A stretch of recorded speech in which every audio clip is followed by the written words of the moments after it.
초등학교에서 봄 소풍을 갔습니다.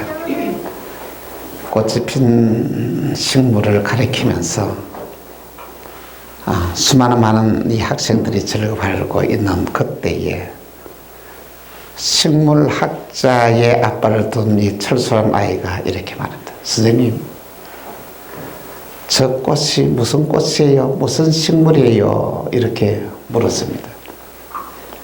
그랬더니 선생님 말합니다. 나 모르겠는데.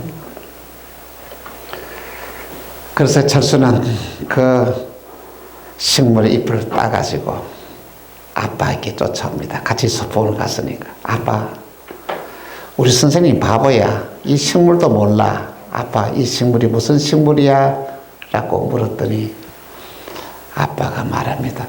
나도 모르겠는데 아마 선생님이 너가 학교에 가면은 연구해서 상세하게 잘 가르쳐 줄 거야. 이렇게 말을 했습니다. 집으로 돌아왔습니다. 그난 뒤에는 이 식물학자는 이 식물에 대해서 상세하게 자세하게 다 기록을 합니다. 그리고 그 식물의 사진을 다시 그 속에 넣어서 봉투에 딱 넣어서 철수가 학교 갈 때에 선생님에게 이거 좀 갖다 주라 이렇게 부탁합니다. 그래서 이 선생님은 그것을 딱 받아보고 그 다음 시간에 이 선생님이 이 식물에 대해서 사진을 보여주면서 상세하게 자세하게 딱 설명을 합니다. 이제 수업을 마치고 이 철수가 이제 집으로 돌아가서 아빠에게 합니다. 아빠, 우리 선생님이 최고야. 우리 선생님이 아빠보다도 더 식물학자야. 그렇게 자랑을 했다고 합니다.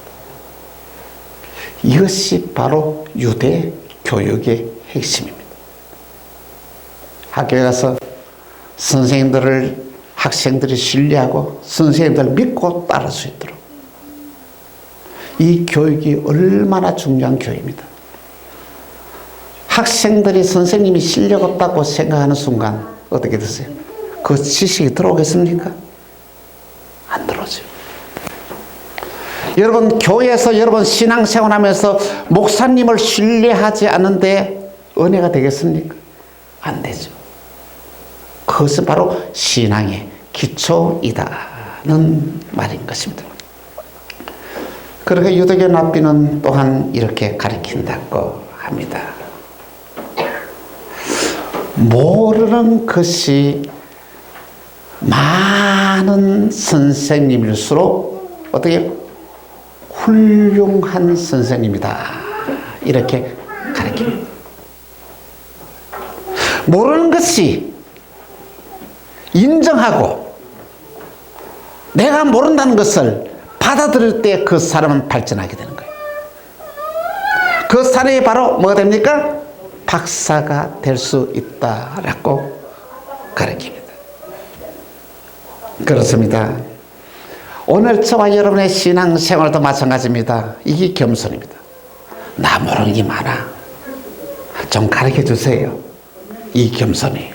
이렇게 하면은 저와 여러분의 신앙의 상관때 엄청난 언약의 축복, 은혜의 역사가 일어나게 된다는 말씀인 것입니다. 여러분, 코로나 바이러스 때문에 이 온 나라가 지금 정신이 없습니다. 그래도 우리는 가장 안전한 처소는 하나님이라는 것을 우리는 믿습니다. 하나님 우리를 지켜줄 줄 믿습니다. 이 믿음이 가지고 살아야 가장 안전하다는 것입니다. 여러분, 옆 사람을 한번 다 정말로 사랑하는 마음으로 옆 사람을 한번 이렇게 한번 쳐다보십시다. 쳐다보시고 그리고 우리 한번 인사를 한번 해보십시다. 집사님은 꼭 예수님 닮았습니다. 성도님은 꼭 예수님 닮았습니다. 우리 권사님은 꼭 예수님 닮았습니다. 그러니까 사랑합니다. 축복합니다. 한번 따라합시다. 사랑합니다. 축복합니다. 그렇습니다. 그렇습니다. 물고기 뱃속에서 나와 니느웨 성으로 돌아가서 40일이 지나면 이 성이 망한다라고 요나는 강력하게 하루 동안에 돌아다니면서 외쳤습니다. 근데 놀라운 것은 니느웨 성에 있는 사람들이 요나의 음성을 하나님의 음성으로 받아들였습니다. 놀랐습니다. 진정한 변화는 하나님의 음성으로 들려져야만이 진정한 변화가 일어난다는 말씀인 것입니다. 그렇습니다. 그들은 회개하면서 자신의 모든 죄를 다 자백하고 돌이켰습니다. 하나님 잘못했습니다. 이제는 바르게 신앙생활 하겠습니다. 이제는 믿음을 떠나게 하겠습니다. 그들은 다 돌이켰습니다. 그것이 바로 진정한 회개인 것입니다. 회개란 잘못했습니다. 죄를 지었습니다. 이것이 회개가 아니라 그의 삶에서 돌이키는 것이 진정한 회개이다라는 말씀인 것입니다. 이 모습을 지켜보던 요나는 산에 올라갔습니다. 그리고는 40일을 기다리면서, 왜 기다릴까요? 하나님이 40일 지나면 이 성이 망한다고 했기 때문에 어떻게 니느웨 성 하나님이 어떻게 치는지, 어떻게 망하는지 구경하기 위해서 40일을 기다리고 있었다는 것입니다. 여러분, 바로 이것이 타락한 인간의 본성입니다. 내 주위에 있는 사람이, 내 형제가 잘 되고 형통할 때는 심통이 나는 거예요. 그런데 반대로 망하고 어려움을 당한다 하면 속에서 은근히 기분이 좋은 마음이 생긴다는 거예요. 이것이 바로 타락한 우리 인간의 본성이라는 것입니다. 하나님이 요나에게 말씀하십니다. 니느웨 성의 백성들의 모든 잘못을 용서해 줬다는 말씀을 하십니다. 요나는 화가 났습니다. 요나는 너무나 화가 나가지고 하나님께 대듭니다. 대들면서 이렇게 얼음장을 도면서 이렇게 말하는데, 요나서 4장 3절에 이렇게 말합니다. 같이 시작. 여호와여, 원하건대 이제 내 생명을 거두가소서. 사는 것보다 죽는 것이 내게 나음이나이다. 아니, 요나 대단한 사람이에요. 하나님께 대들면서 나 죽여달라고 하는 거예요. 요나는 짜증과 불평을 내면서 하나님께 대듭니다. 하나님, 니느웨 성의 백성들 망한다고 하지 않았습니까? 하나님 약속 지켜야지요. 왜 하나님 이랬다 저랬다 말합니까? 그러나 하나님은 요나에게 야단을 치기보다는 그의 마음을 다독거리면서 차근히 설명을 합니다. 하나님이 왜 니느웨 성에는 백성들이 40일 지나면 망한다고 했을까요? 하나님이 니느웨 성의 백성들을 망하는 것을 원하실까요? 아닙니다. 잘못을 깨닫고 돌아오라고 어떻습니까? 니느웨 성에 40일 지나면 망한다고 이렇게 말씀한 것이에요. 여러분, 자식들을 왜 매를 때립니까? 망하도록 잘못된 것을 원합니까? 매 맞고 돌이키라고 매를 때리지 않습니까? 하나님도 마찬가지다. 그런 것입니다. 하나님은 얼마나 자유로우신지 하면 이 완악한 요나의 마음을 바로 잡아주기 위해서, 그의 생각을 바꿔주기 위해서 시청각 교재로서 뭘 사용하시는지 아십니까? 이 박넝쿨을 사용하십니다. 그래서 순간에 박이 하나 이렇게 올라오면 이게 한참 자라는데 한 달도 걸리고 두 달도 걸리지 않습니까? 세상 이렇게 올라오면 이것이 말 순식간에 싹 그들이 몇 분 만에 요나가 앉던 대구에 이 지붕을 완전히 덮어서 덮었습니다. 태양이 위에서 때려치웠을 때 요나가 짜증나가 있는데 박넝쿨을 확 해서 시원하게 하니까 요나의 기분을 확 풀어주었습니다.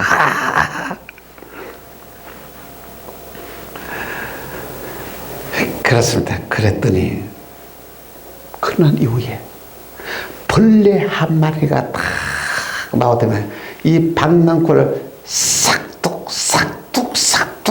잘라버린 거예요. 그러니까 날씨는 덥지 순식간에 박넝쿨이 말이야 다 바싹 말라버리더만 바람 불어서 박넝쿨을 훅 다 날아가게 만드는 거예요. 요나가 짜증나서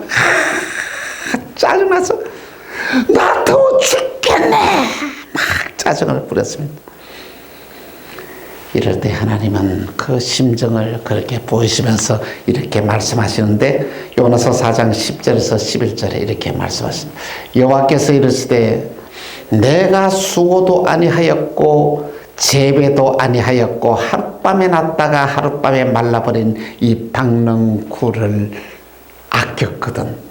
하물며 이 큰 성읍 니느웨에는 좌우를 분별하지 못한 자가 12만 명이요 가축도 많으니 내가 어찌 아끼지 아니하겠느냐. 너는 하룻밤에 있다가 없어지는 이 박넝쿨도 아끼는데 이 니느웨에는 12만 명이 생명이 있고 수많은 육축도 있는데 내가 그들을 아끼는 것이 무엇이 잘못되었냐 는 것입니다. 하나님의 본심은 어디 있습니까? 니느웨 성에 살아가는 12만 명을 살리는 데 있었습니다. 그런데 요나의 본심은 무엇입니까? 니느웨 성이 망하는 것을 바라고 있었다는 것입니다. 그런데 하나님은 이런 요나를 바라보시면서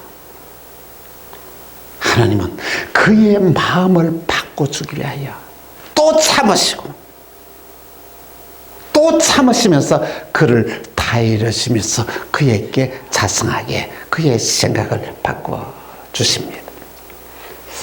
먼저 첫 번째로 하나님은 백성들을 함부로 여겨서는 안 됩니다. 하나님의 백성을 함부로 여기지 말라는 것입니다.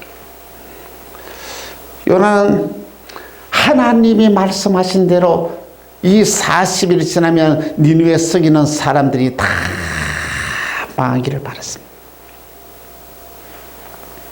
그 구경하고 싶었어요. 그래서 40일 동안에 기다렸습니다. 그러나 하나님은 아니었습니다. 하나님은 40일 지나면 이 성이 망한다 하는 것은 하나님 40일 동안에 이 백성들에게 죄를 잘못하고 회개하고 돌이킬 수 있는 기회를 주었다는 것입니다. 하나님은 그의 사랑하는 백성들이 어떻습니까? 회개하고 돌아오도록 기다리고 계신다라는 말씀인 것입니다. 여러분, 정말로 하나님은 오늘 저와 여러분들이 망하는 것을 원하지 않습니다. 오늘 저와 여러분들이 비록 실수를 하고 잘못한 죄를 짓고 하더라도 우리가 다시 돌아오기를 원한다는 것입니다. 우리가 돌아오도록 얼마나 우리 주님이 기다리고 계신지 모릅니다.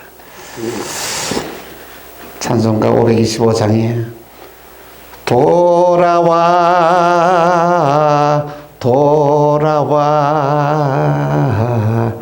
마음이 고난이여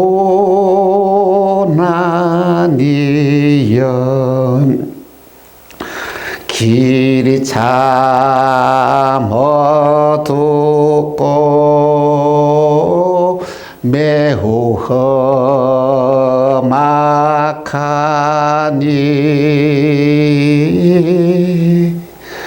집을 나간 자여 어서와 돌아와 어서와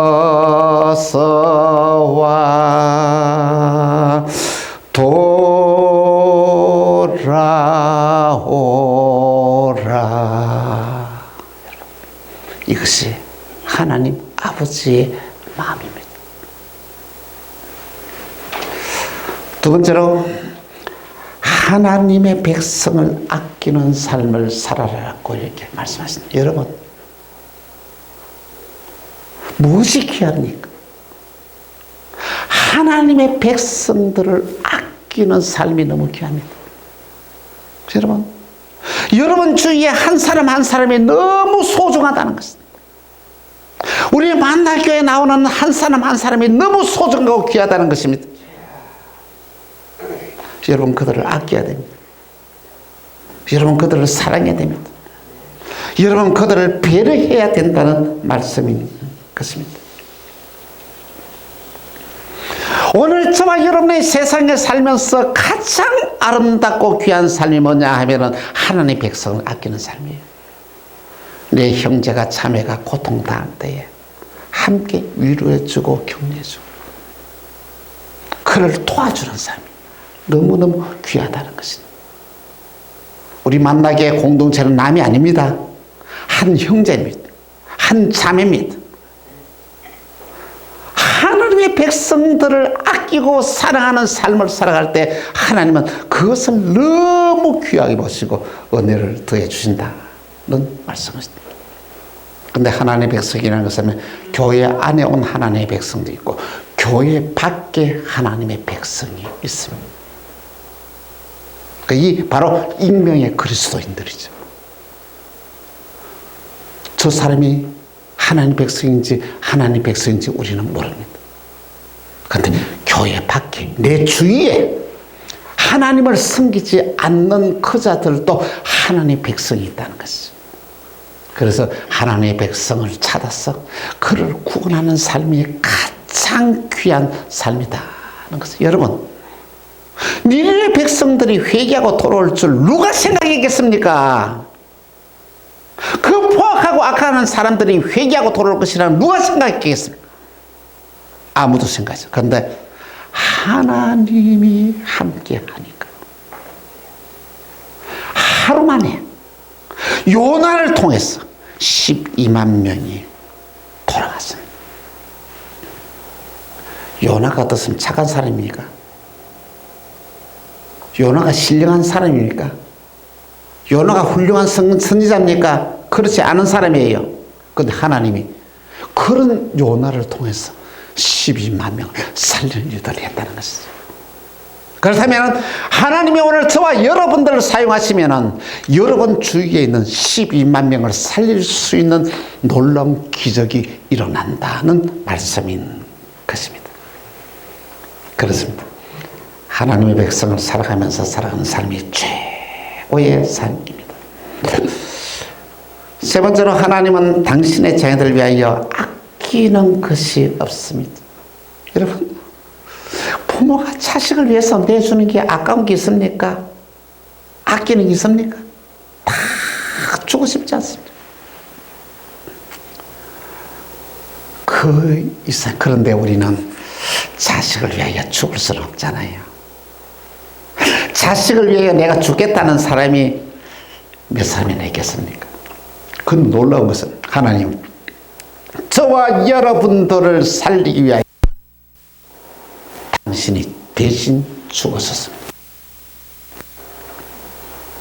나 대신 하나님이신 예수님이 대신 죽었다.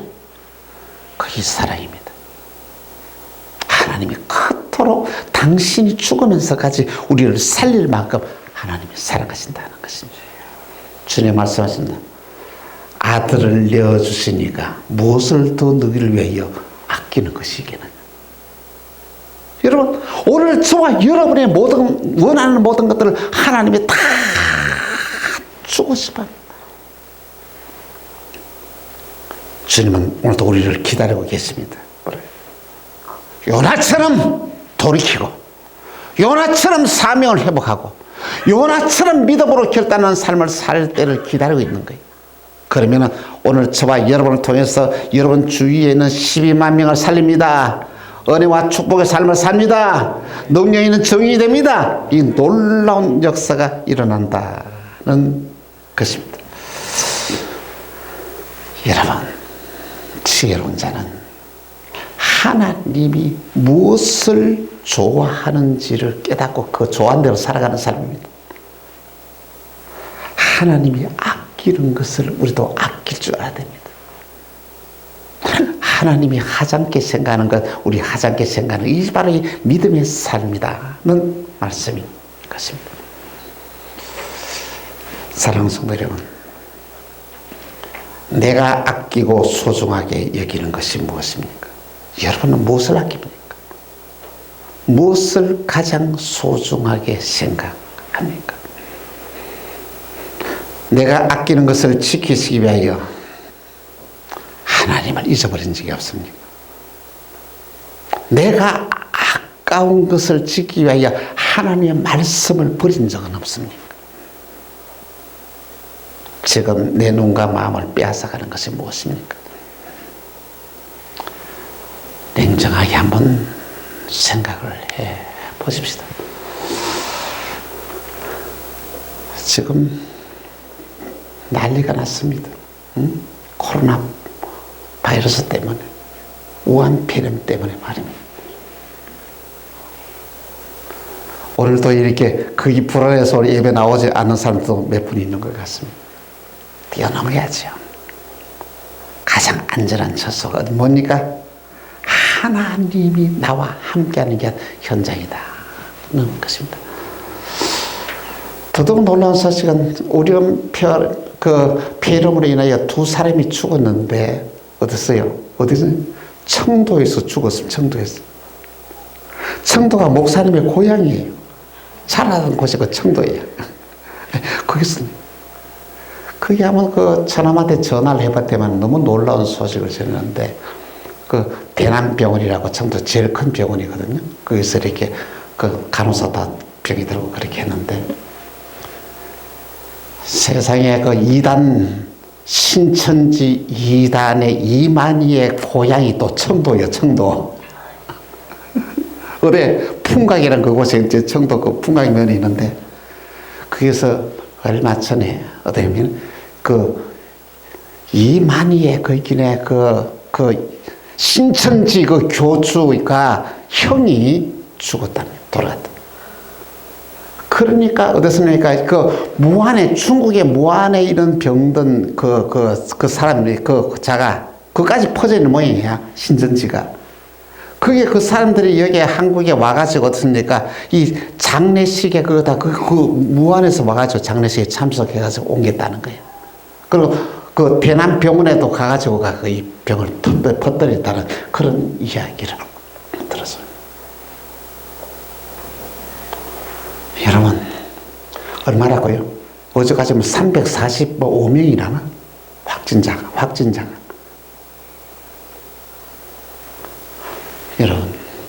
여러분, 이것을 바라보면서 여러분 무엇을 느낍니까? 우리 회개해야 됩니다.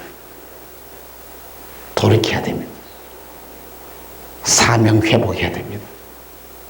하나님이 원하시고 하나님이 기뻐하시는 일에 우리의 마음을 쏟아야 합니다. 여러분은 신앙생활 하면서 요나처럼 이렇게 말이야 엉뚱한 행동을 하진 않습니까? 조금 힘들고 그러면 하나님 날 죽여달라고 이렇게 한 적이 없습니까? 그러고는 조금만 어려워도 하나님이 나를 버렸어. 하나님 나를 사랑하지 않는가 봐. 응? 하나님 나를 떠나는 거 봐.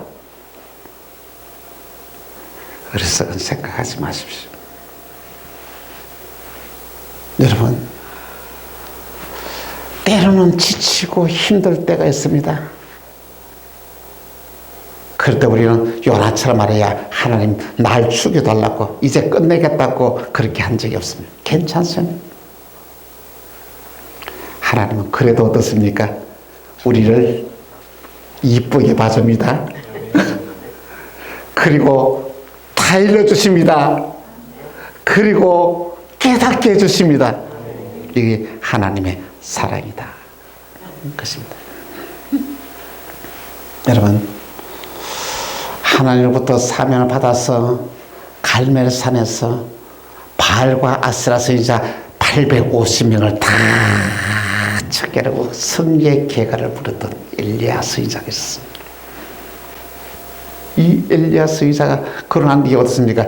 그게 아합의 왕 이세벨이 자기가 믿는 선지자를 죽였다는 이야기를 듣고, 아스라 선지자를 죽였다는 이야기를 듣고, 내가 저를 죽이지 않으면 내가 자기 목숨을 걸고 엘리야 선지자를 죽이겠다는 거예요. 막 군사를 보내서 쫓아오는데 엘리야는 허겁지겁 도망을 갑니다. 도망을 가는데 너무 지쳐가지고 어떻습니까? 광야로 아무도 사람들 도망가야 될 거 아닙니까? 그래서 이게 노된 나무 아래 가서 이렇게 탁 쓰러져가 누워가지고 말하는, 하나님 이제 됐습니다. 이제 내 생명 걷어가려고 누구처럼 요나처럼 말이야 누워가지고 하나님 내 생명을 걷어달라고 이렇게 야단을 합니다. 그때 잠이 들었어요. 근데 누가 천사가 찾아왔어요. 지쳐있는, 마음에 지쳐있고 상처를 받았던 이 엘리야를 막 어루만지면서 막 그를 만집니다. 천사가 이 지쳤던 이 엘리야를 어루만지니까 이거 다 피곤이 풀어지는 거예요. 그리고 툭툭 치면서 일어나라. 그랬더니 일어나니까 뭐가 있었습니까? 물병에 갖다 주고 천사가 숯불에다가 따끈따끈한 떡을 구워놓고 이렇게 이걸 먹으라고 합니다. 천사가 구워준 떡을 먹고 물을 다 마셨더니 힘이 솟는 거예요. 용기가 생기는 거예요. 자신감이 생기는 거예요. 그래서 이 광야길을 걸어가서 호렙산에서 하나님을 만나서 사명을 받아서 마지막에 사명 잘 간다 어떻습니까? 엘리야가 하늘로 죽음을 보지 않고 하늘로 성천하는 이 놀라운 역사를 이루는 장면을 우리는 기억합니다. 사랑하는 성도 여러분, 살 때 보면 지칠 때가 많습니까? 얼마나 힘든 일이 많습니까? 얼마나 피곤할 때가 없습니까? 하나님께 나와서 하나님께 있어요. 요나처럼 이렇게 말이야 여러분의 감정을 다 토로해도 괜찮은데, 하나님 왜 이렇습니까? 따지도 괜찮습니다. 하나님 이러려고 하면 날 죽여달라고 해도 괜찮습니다. 그래도 하나님 어떻습니까? 그를 어루만지면서 피곤을 풀어주시고 떡을 먹게 하고 물을 마시게 해서 세우는 것처럼 우리를 회복시켜주는 놀라운 일들을 이루신다는 말씀인 것입니다. 여러분, 오늘 저와 여러분에게 이 시대에서 가장 중요한 것이 무엇이냐 하면, 여러분, 하나님의 마음을 잃는 것입니다. 하나님이 나를 통해서 하고 싶은 일이 뭘까? 하나님이 하고 싶은 일에 우리가 마음을 한번 쏟아보자 말이요. 하나님이 하고 싶은 일을 내가 한번 해보자는 것이지. 그것은 저와 여러분 먼저 요나처럼 사명을 회복하는 것입니다. 그 사명이 뭡니까? 니느웨 성에 12만 명을 살린 것이 요나의 사명입니다. 오늘 저와 여러분에게 사명이 무엇입니까? 오늘 저와 여러분의 주위에 있는 숨겨진 12만 명을 살리는 것이 오늘 저와 여러분의 사명이라는 것이죠. 우리가 사명 감당하지 않고 도망가면은 하나님이 쫓아옵니다. 뭘 가지고? 풍랑을 가지고 쫓아옵니다. 그리고 하나님 어땠습니까? 물고기 뱃속에 들어가셔서 우리에게 뭡니까? 훈련시키시고 거기서 기도하게 하십니다. 풍랑이 겁이 납니까? 물고기 뱃속이 겁이 납니까? 그러면 어떻습니까? 빨리 사명을 회복하려는 것이죠. 그 사명은 한 영혼을 소중하게 생각합니다. 내가 금전에 그래도 한 영혼은 전도해야지, 한 영혼은 살려야지, 이런 각오와 결단을 가지고 한번 시작해 보자는 것이죠. 그러기 위해서는 어떻게 됩니까? 한 영혼의 소중함을 알아야 됩니다. 내 주위에 있는 사람에게 내가 무엇을 배려하는 것이 너무 중요합니다. 하나님을 찾는 자가 여러분 많이 있습니다. 그들을 배려하고 사랑하면서 그들을 찾아가라는 것이죠. 한 병원에서 기진맥진한 자에게 수술하다가 남편이 죽었어. 무엇으로 위로가 되겠냐. 그래서 한 분이 찾아가셔서 따뜻한 커피를 가지고 주면서 그냥 목례를 했습니다. 커피 한 잔의 이 목례에 그 사람의 마음을 움직이는 거예요. 오늘 저와 여러분의 주위에서 여러분들 나의 도움이 필요한 사람이 많이 있습니다. 그들에게 참된 예수님의 사랑으로 우리가 다가가자는 것이죠. 내 주위에 있는 사람이 누구라고 생각해요? 예수님이라고 생각하고 살아야 됩니다. 응? 내 주위에 있는 사람이 다 예수님이다 생각하면 여러분의 삶이 바꿔지지 않겠습니까? 우리 모두 정말 예수님의 마음으로 이웃을 사랑하면서 그 생명을 살리는 일에, 하나님의 백성을 사랑하는 일에 내 삶을 온전히 드리는 복된 삶을 살아가는 여러분들이 다 되시기를 주 예수 이름으로 축원합니다. 기도합시다. 주님 감사합니다. 내가 아끼지 않겠느냐. 하나님이 아끼는 것을 우리는 외면하고 버릴 때가 많습니다. 주여, 하나님이 아끼는 것을 우리도 아끼는 믿음을 허락하여 주옵시고, 한 생명이 얼마나 소중하다는 걸 생각하면서 배려하고 나누는 따뜻한 복된 삶을 살아가는 주의 자녀들이 다 되게 하여 주옵소서. 사랑합니다. 축복합니다. 주 예수 그리스도 이름으로 기도합니다. 아멘.